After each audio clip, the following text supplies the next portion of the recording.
حضرت ابو بکر صدیق کا زمانہ تھا تو ایک شخص ملک کے شام کا رہنے والا، بڑا قرضہ چڑھ گیا اس پہ، تو وہ حضرت ابو بکر صدیق کے پاس آیا، کہنے لگا آپ امیر بھی ہیں اور امیر بھی ہیں، دونوں باتیں، ایک امیر یہ ہے کہ مسلمانوں کے سربراہ ہیں، اور دوسرا اللہ نے آپ کو مال و دولت بھی عطا فرمایا ہے، تو میرے اوپر قرضہ چڑھ گیا تو مہربانی فرمائیں۔ وہ کہتا ہے حضرت صدیق اکبر نے میرا ہاتھ پکڑا، گھر کے اندر لے گئے، باہر سے دروازہ بڑا اعلیٰ تھا لیکن گھر کے اندر گیا تو چارپائی بھی کوئی نہیں تھی، کھجور کی چٹائیاں بچھی ہوئی تھی، کھجور کی چھال کی، اور وہ بھی پھٹی ہوئی۔ فرماتے ہیں سیدنا صدیق اکبر نے بٹھا لیا مجھے اور مجھے کہنے لگے یار تجھے ایک عجیب بات نہ بتاؤں؟ کہ بتائیے۔ فرمانے لگے 3 دن ہو گئے میں نے اناج کا دانہ بھی نہیں کھایا، کھجور کے اوپر گزارا کر لیتا ہوں، میں آج کل حالات میرے ٹھیک نہیں ہیں۔ لگا جی پھر میں کیا کروں؟ تو آپ فرمانے لگے تو عثمان غنی کے پاس جا۔ کس کے پاس؟ شخص کہنے لگا جی مجھے تو بہت سارے پیسے چاہیے۔ تو آپ نے فرمایا تیری سوچ وہاں ختم ہوتی ہے جہاں سے عثمان کی سخاوت شروع ہوتی ہے، تیری سوچ وہاں تو جو سوچتا ہے نا اتنے ملیں گے، تیری ختم ہوتی ہے سوچ جہاں سے عثمان کی سخاوت شروع ہوتی ہے، تو جا۔ کہنے لگا جی آپ کا نام لوں؟ فرمایا ضرورت ہی نہیں پڑے گی۔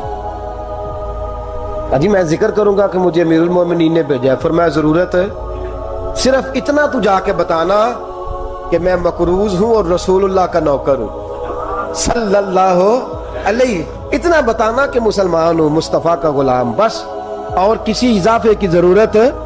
کہا جی وہ دلیل مانگیں گے؟ فرمایا عثمان خیرات کرتے تفتیشیں نہیں کرتا، عثمان اللہ کی راہ میں دیتے ہوئے تفتیشیں 10 روپے دینا اور 100 بات سنانا فقیر کو، تک تو نہیں نا، 10 روپے اور 100 قسم کے تانے نہ دے تو میاں چشم پوشی کر جا۔ تجھے کس نے اجازت دیا ٹٹولنے کی، پھولنے کی اور کرودنے کی؟ یہ حال اگر تیرے ساتھ کیا جائے، رب اگر تجھے ٹٹول کے دے تو تیرا کیا بنے؟ رب کریم اگر تجھے ٹٹول کے دے کہ پہلے بتا نمازیں کتنی پڑھی ہیں، سویرے اٹھتا ہے کہ نہیں، تو تیرا کیا حال ہوگا؟ تو ٹٹولتا پھرتا ہے 10 روپے دینے کے لیے۔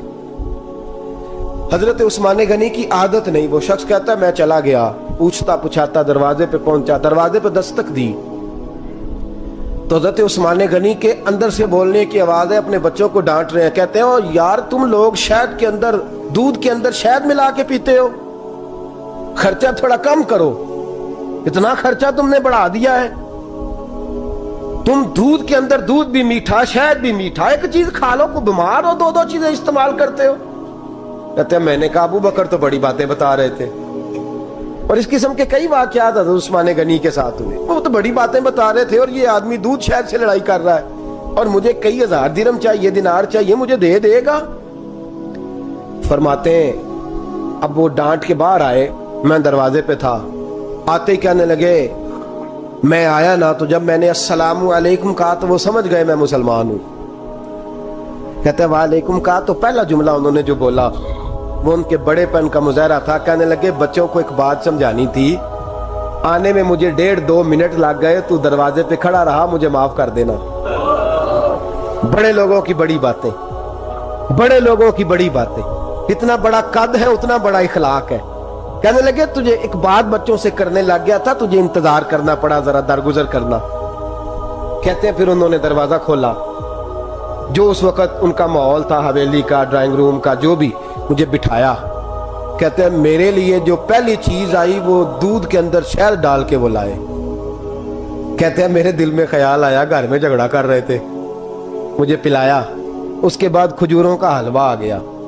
کہتے ہیں میں نے کہا بچوں کو کہہ رہے تھے ایک میٹھی چیز استعمال کرو، میرے لیے 3 آ گئی ہیں، 3 آ گئی، عجیب شخص ہے۔ کہتے ہیں میں لیکن ابھی میرا تصور جمع نہیں، میں نے کہا اتنا تگڑا نہیں جتنا حضرت ابو بکر نے بتایا ہے۔ کہتے ہیں کھلا پلا کے نا پھر پوچھنے لگے کیسے آئے ہو، کیسے آئے ہو؟ تو کہتے ہیں میں نے کہا کہ جناب میں مجبور ہوں، آج بہت سارے لوگ ہیں نا جن کے پاس کسی کی بات سننے کا ٹائم ہی نہیں، کہتے ہیں موٹی موٹی بات کریں، آخری۔ حضرت عثمان غنی پوری کھلا پلا کے کہنے لگے کیسے آنا ہوا؟ کہتے ہیں میں نے کہا جی میں مسلمان ہوں، ملک کے شام کے مضافات کے ایک گاؤں کا رہنے والا ہوں، کچھ کاروباری مشکلات آئیں تو میں مقروض ہو گیا، میرے اوپر قرضہ ہے، مجھے کچھ پیسوں کی حاجت ہے۔